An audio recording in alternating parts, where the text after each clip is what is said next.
Salam, bu dəfə baxırıq sürət zaman qrafiki və koordinat zaman qrafiki aralarındakı fərqli məqamlara.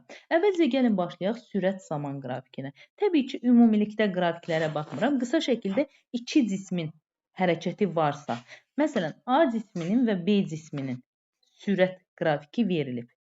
Yəni iki cismin hərəkəti verilib. Onda nə edirik? Başlanğıcdan başlayır və bu cisimlər arasındakı məsafə get-gedə artır. Artır, gəlir kəsişmə nöqtəsində maksimal qiymətə çatır və sonra azalmağa başlayır. Baxın, burada hansı suallar ola bilər? Məsələn, deyər ki, T0 anına qədər. Deyərik ki, T0 anına qədər cisimlər arasındakı məsafə artır, T0 anından sonra azalmağa başlayır. Sonra sual verə bilər ki, cisimlər arasındakı məsafə nə zaman ən böyük qiymət alır? Deyərik ki, kəsişmə nöqtəsində, məsələn, T0 anında. İndi gəlirik koordinat zaman qrafikinə. Koordinat zaman qrafiki də bunun tam tərsidir. Necə? Kəsişməyə qədər cisimlər arasındakı məsafə azalır, kəsişəndən sonra artmağa başlayır. Kəsişəndə isə minimal olur, ən az qiymət alır. Burada sual verə bilər. T0 anına qədər deyərik ki, cisimlər arasındakı məsafə azalır. T0 anından sonra artır. Soruşa bilər ki, nə zaman cisimlər arasındakı məsafə ən az olur və ya sıfıra bərabər olur?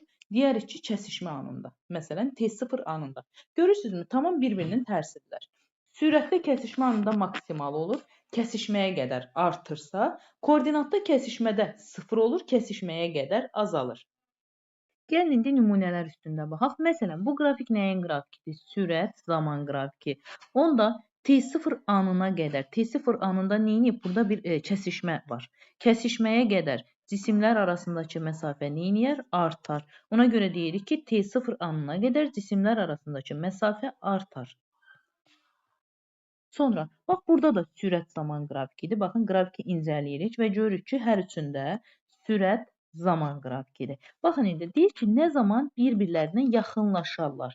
Yaxınlaşar deyirsə, onda bax bu kəsişmədən sonrakı hissə üçün baxırıq. T4-dən T5-ə qədər. Çünki bu sürət zaman qrafikidir. Gəlirik növbəti sualda. Yenə deyir ki, nə zaman bir-birinə yaxınlaşar, kəsişmədən sonranı götürürük. Digər sualda isə bizə deyir, cisimlər arasındakı məsafə ən böyük olar. Ən böyük nə zaman olurdu? Kəsişmə zamanı. Baxın, T4-də. Bayaqdan deyirdi hansı intervalda yaxınlaşarlar. T4-dən T5-ə gedirdik. İndi maksimal olar deyirsə, onda elə T4-ün özünü götürürük. Sonra deyək ki, indi bax burada artıq koordinat zaman qrafikidir. Baxın.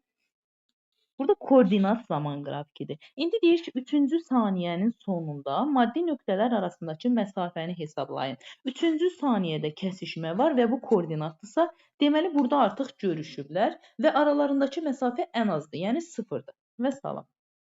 Həmçinin 4-cü saniyədə baxın, kəsişmə var deyə aralarındakı məsafəni sıfır götürürük. Ancaq burada koordinat yox, sürət olsaydı vəziyyət dəyişərdi.